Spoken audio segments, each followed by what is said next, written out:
ん、こんにちは。パルです。中国の皆さん、新年快乐。明けましておめでとうございます。今日は2月17日、春節の日です。中国では旧正月をお祝いします。先生の今の学生さんたちもみんな中国の方なので、今日はあんまり授業がありません。午前中ちょっと授業をして、午後は全く授業がなくて暇なので、今このポッドキャストを撮っています。皆さん普段 YouTube でどんなタイプの動画を見ることが多いですか？先生は結構いろんなタイプの動画を見ます。例えば、ポッドキャストとか Vlog とかゲーム実況とか勉強系とか、本当に幅広い YouTube の動画を見るんですけど、ここ1週間ぐらいすっごいハマってる、ビデオのタイプがあるんですよ。みんな怪談ってわかりますか？この怪談じゃなくて、怖い話の怪談です。最近、化粧をするとき、ご飯を食べるとき、授業の準備をするとき、それからお風呂に入るとき、もういつでも怪談をずっと聞いてるんですね。みんなは怪談とか怖い話好きですか？先生はホラー映画は大嫌いなんですけど、怪談はめっちゃ好きです。興味がある、怖いけど聞きたくなっちゃうみたいな。ホラー映画も嫌いなんだけど、どんな幽霊か気になっちゃう。だから隙間から見るみたいな。先生そういうタイプなんですけど、ホラー映画は一人で見ると怖い。あとはこの映像だから頭に残りやすい。でも怪談なら話だけだから単純に聞いて怖い。でも視覚的には何もないから、一人でお風呂行く、一人でトイレに行く時もそんなに怖くない。だから最近怪談を聞いてるんですけど、すごい怖いなって思う話があったり、時々人コアも見たりします。人コアっていうのは幽霊じゃなくて人が怖いという話。例えば犯罪系とか、そういう話も結構見たりします。で、今日のポッドキャストは怖いのが苦手な人は見ない方がいいかもしれません。逆に怖いのが好きな人はぜひ見ていてください。今回のポッドキャストでは先生の心霊体験についてお話ししたいと思います。先生が実際に体験した話、自分の体験談です。信じるよっていう人、それから興味があるよっていう人は聞いてみてください。みんなそもそも霊が見える人ってどうやってその人が本当の人間か霊か判断しているかわかりますか？ちょっとみんながみんなどういうふうに見えているかはわかんないんですけど、先生の場合はだいたい2パターンなんです。霊の場合は2パターン。1つ目のパターンは真っ黒。もうほぼ影みたいな感じに見えるんです。なので真っ黒のものが、人の形の真っ黒のものが動いていたらそれは霊だっていうふうに判断しています。で、もう一つのパターン。もう一つのパターンは半透明です。体が透けている、千と千尋みたいな感じ。だんだん体が透けていくでしょ。そんな感じで半透明に見えます。なので真っ黒か半透明の人型のものがあったらそれは霊だっていうふうに先生は判断しています。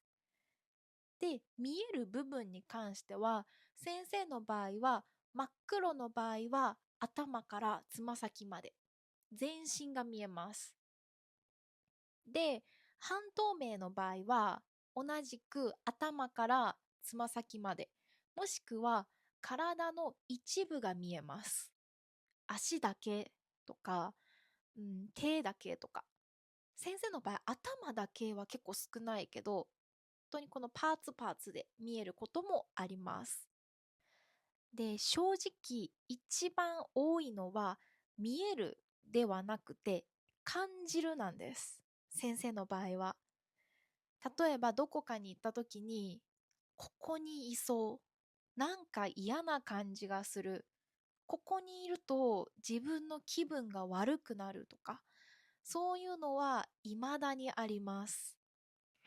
はい。じゃあ、ここからは、実際に先生がどんな例を見たかっていうお話をしていきたいと思います。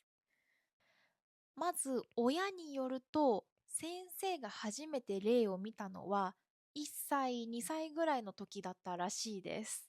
先生の記憶にはないんですけど、親がそうやって教えてくれました。当時の先生の家の隣には、お墓がたくさんありました。なので、正直霊がたくさん見えるっていうのはおかしい状況ではなかったと思います。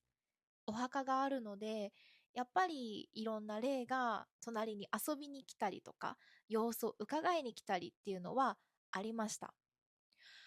で、当時1歳、2歳ぐらいの時は、先生も記憶にないので、どんな霊が見えていたかは定かではありませんが、よくもう家の中でお墓がある方向に向かって話をしていたらしいです。何を話していたかはあんまり覚えてないみたいですが、例えば楽しいねとか、一緒に遊ぼうとか、そういう話をしてたようです。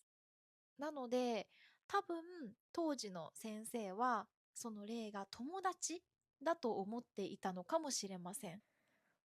正直怖いのは先生というより多分親かなと思います。親は全く見えないから、親の見ている姿ってただ先生が一人で墓の方向に向かって喋ってる、笑ってるみたいな状況だけだから、多分一番怖いのは親だったと思います。先生はそんなに、多分当時は霊だと思って話してなかったと思うし、怖いっていう感情は全くなかったんじゃないかなと思います。で、先生の記憶がある4歳、5歳からのお話をね、ここからしたいんですけど、先生が初めて霊を見たのはその4歳、5歳の時。どんな状況だったかというと、先生が当時住んでた家って結構長い廊下があったんですよ。こうイメージしてほしいのは、日本のザ昔の家みたいなタイプの一軒家でした。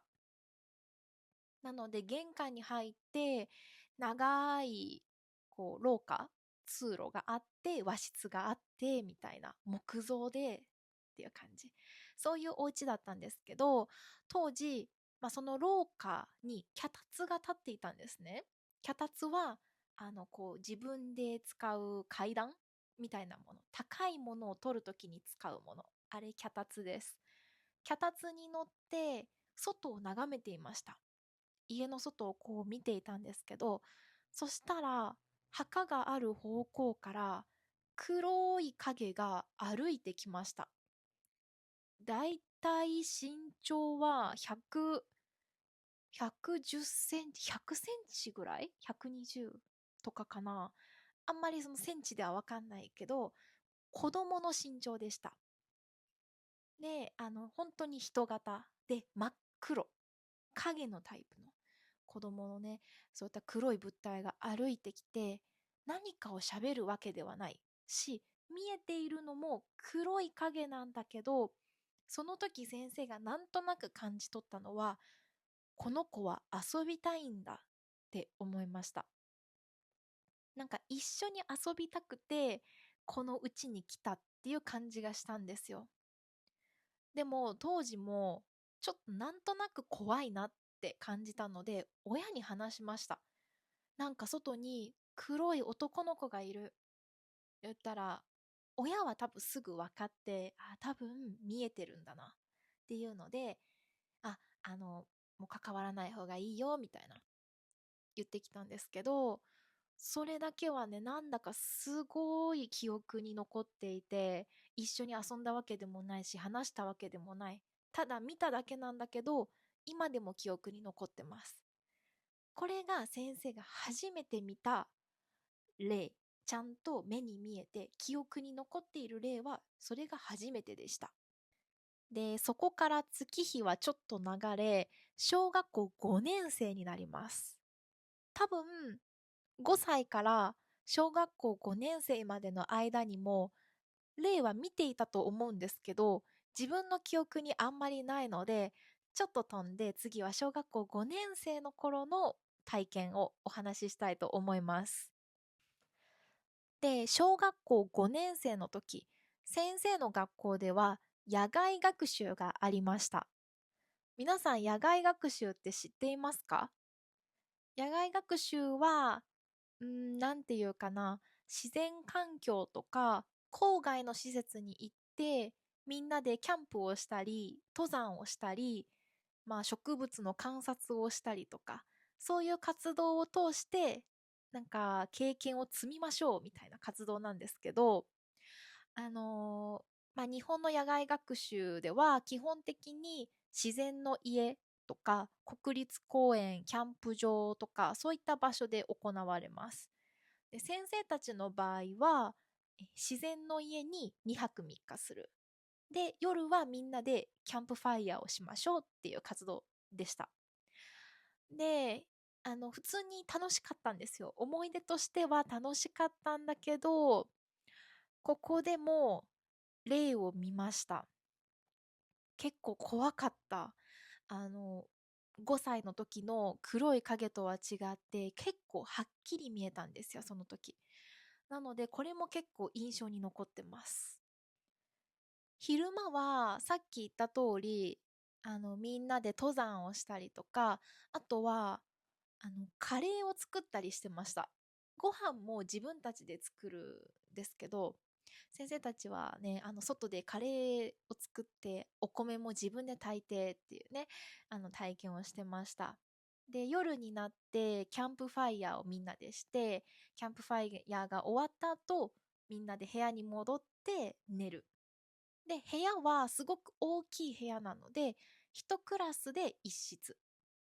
女の子は女の子、男の子は男の子で一室なので、だいたい14人、5人ぐらいで一部屋で寝てるっていう状況でした。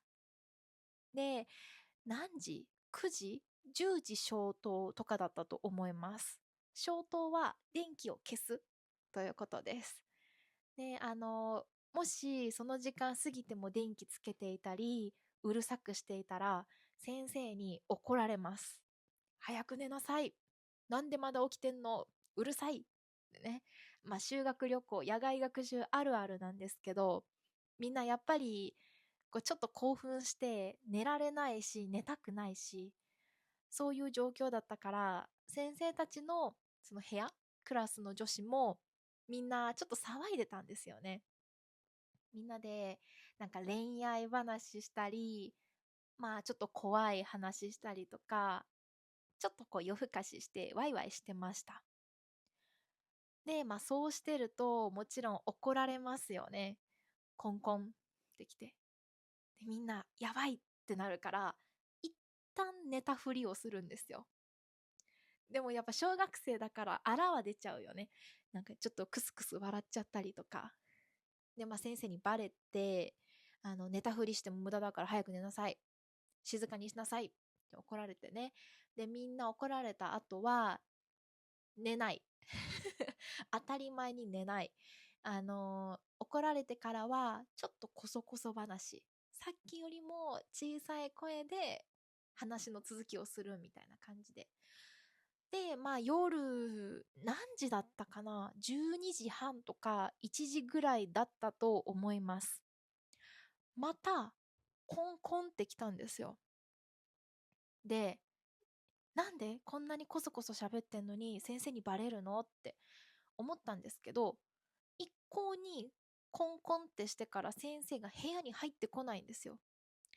あれ、さっきノックされたのに、先生全然来ないじゃんってなって、友達の一人が扉を開けて外を確認しました。そしたら、誰もいなかったんですよ。その廊下、部屋の外ももう真っ暗です。こう見える光はトイレの光と非常口の緑の明かりだけ。ちょっと怖い。暗いんですけど、誰もいなくて、あれ、じゃあ聞き間違いかなってなりました。まあいいや、先生いないし怒られないから、じゃあまた話の続きしようって言って、みんなでまた恋愛、ホラーの話をしていました。ちょっと経ってからまたコンコン、コンコンってされました。またって確認して、やっぱりいないんですよ、誰も。で、だんだんその辺からみんなさっきまで怖い話もしてたから、ちょっと怖くなってきちゃって、先生じゃないんじゃない、なんか幽霊でもいるんじゃないみたいな話になりました。で、と言いつつも、そういう状況だからみんなホラーの話を楽しんでいたので、普通に怖い怖いって言いながらまたホラーの話をしてたんですけど、そしたらまたコンコンってされました。で、コンコンってされてから、結構すぐね、扉開けて外を確認したんですけど、やっぱりいないんですよ。誰も、何も。何にもなくて、でも本当にちょっと怖くなってきちゃって、で、うざいし、なんかもうコンコンコンコンされて、みんな、またまたみたいな、なってたので、じゃあ次、コンコンってされたら、すぐに開けれるように、扉の前でスタンバイしようって話になりました。なので、先生が代表して、扉の前にこうやってうずくまって、コンコンってされたらすぐ開けれるように準備をしていました。で、ちょっと待って、30分後ぐらいかな。結構待ってたんですけど、また、コンコンってされました。で、今だ、今だと。もう、コンコンのコンコぐらいで、ガラって開けたんですよ。そしたら、非常口に歩いていく人影が見えました。先生たちの部屋のちょうど左側が非常口だったんですけど、非常口に向かって歩いていく親子を見たんです。その親子っていうのは、お母さんとおんぶされた小さい子供でした。で、もう明らかにおかしい。そんな時間に親子がいるわけがない。すぐに霊だって分かりました。その時も半透明だったから、先生はすぐに霊だって分かって、で、非常口に歩いていった途中で、その影がさっと消えました。で、その時の親子の様子、親子が着ていた服っていうのは、戦時中の服でした。要は戦争の時代の服。だから、その時代ではありえないような服を着ていたんです。で、もう友達に話して、やばい。こういうのが見えちゃって、本当にやばいかもしれない。で、みんなその話を聞いた後、さすがにやばいって思ったのか、もう寝た方がいいって言って寝ました。で、その話をしてから家に帰って、誰かに聞いたのか、自分で調べたのか、ここはちょっとあまりよく覚えてないんですけど、あの後から分かったのは、実際に先生たちがその時泊まった自然の家のその館、なんか旧館と新館みたいなのがあって、先生たちが泊まったのが旧館だったんですよ。で、その旧館は、当時、その場所で、たくさんの人が亡くなった。戦争の時代に、亡くなった方が多くて、で、霊が見えるっていう話もすごく多いっていうのを知ったんですよ。で、それを知ってから、じゃあ、あの時見た親子は、多分その時に亡くなってしまった親子なんじゃないかなって思いました。っていうのが、小学校5年生の時の話です。これも当時自分的には結構怖かったです。見えちゃったと思って、もう周りも暗いし、すごい怖かったんですよね。なので結構記憶にも残ってます。で、あの、他の国ではどうかわかんないんですけど、日本ってこう野外学習、修学旅行では結構心霊の話する人が多いんですね。ホラーの話。自分の体験の話もあれば、こういう風らしいってネットで見た内容とか、人から聞いた話とかを友達に話すっていうのがね、よくあるんですけど、うーん、先生としては結構危険だと思ってます。そういう話をすると、本当に寄ってくるんですよ。意図していなくてもだんだん寄ってくるから、結構気をつけた方がいいなって思ってます。自分が経験したからよりそう感じます。はい。じゃあ次は同じく小学生の時の体験ですが、見えた話ではありません。先生が感じた話になります。今回の話は友達と遊んでいた時の話です。近所にすっごく仲のいい友達がいました。親友かな。はい。親友と家がすごく近かったんです。同じ町でした。で、先生は一軒家、友達はマンションに住んでいました。先生の家は基本的に友達はあまり入れていなかったので、先生がその子の家に遊びに行くっていうのがほとんどでした。で、その子の家の前にも公園があるので、公園で遊んでからその子の家に行ったりとか、あとは習い事も一緒にしてたので、習い事終わってからその子の家に遊びに行ったりっていうのもよくありました。で、ある日、その子のマンションでかくれんぼをしていたんですね。かくれんぼっていうのは、一人が隠れて鬼が探す、どこにいるかなって探すっていうゲームですね。その時、かくれんぼを2人でしていて、先生が隠れる側、友達が探す側でした。で、隠れるまでの秒数は30秒。30秒で先生は隠れないといけませんでした。でもマンションだから、こう部屋の中じゃなくてマンションでかくれんぼをしていたので、隠れられる場所は結構限られていたんですよ。で、先生が見つけたのは掃除道具入れの場所でした。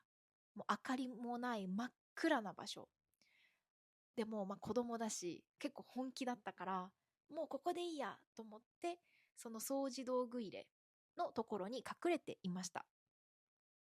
で、友達が30秒数え終わって、じゃあ探すよっていろんなところを探し始めました。で、先生もドキドキしてる。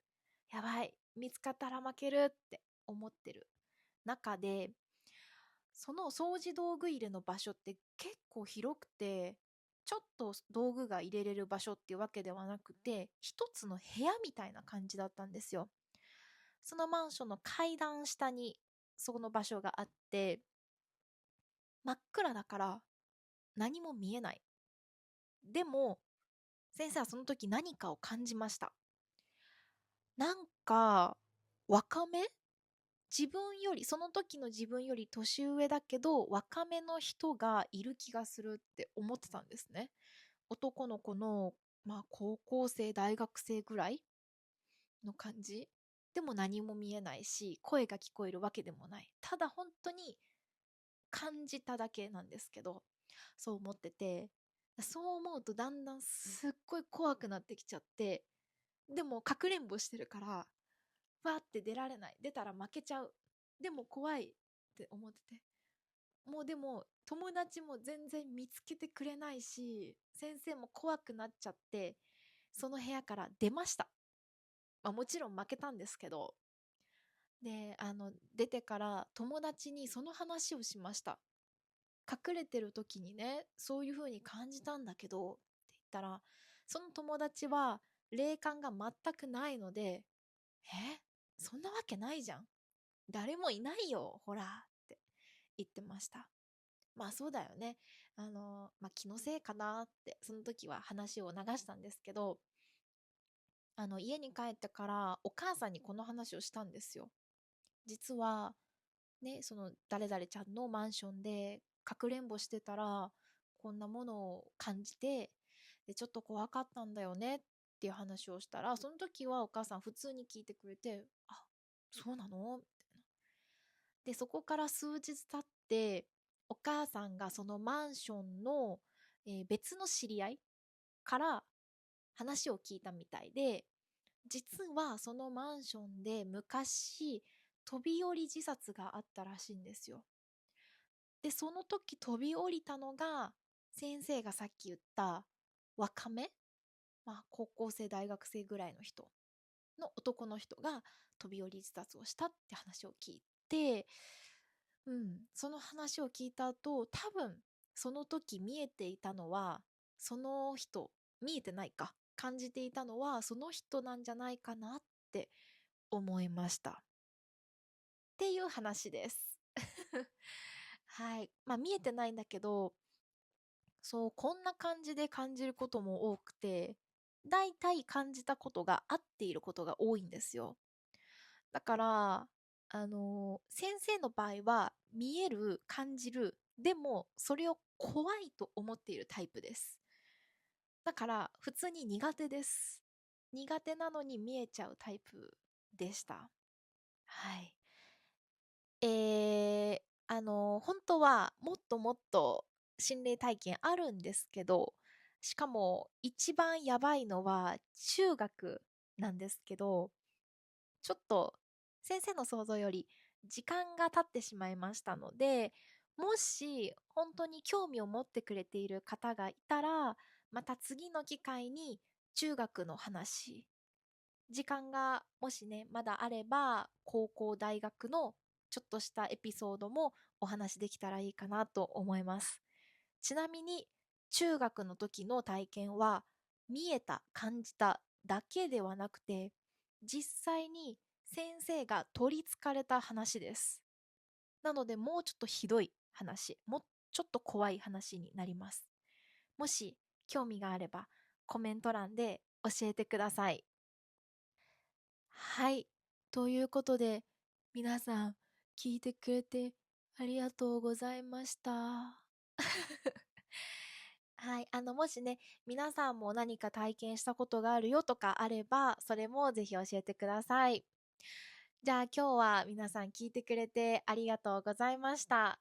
ではまた次のポッドキャストでお会いしましょう。じゃあまたね。バイバーイ。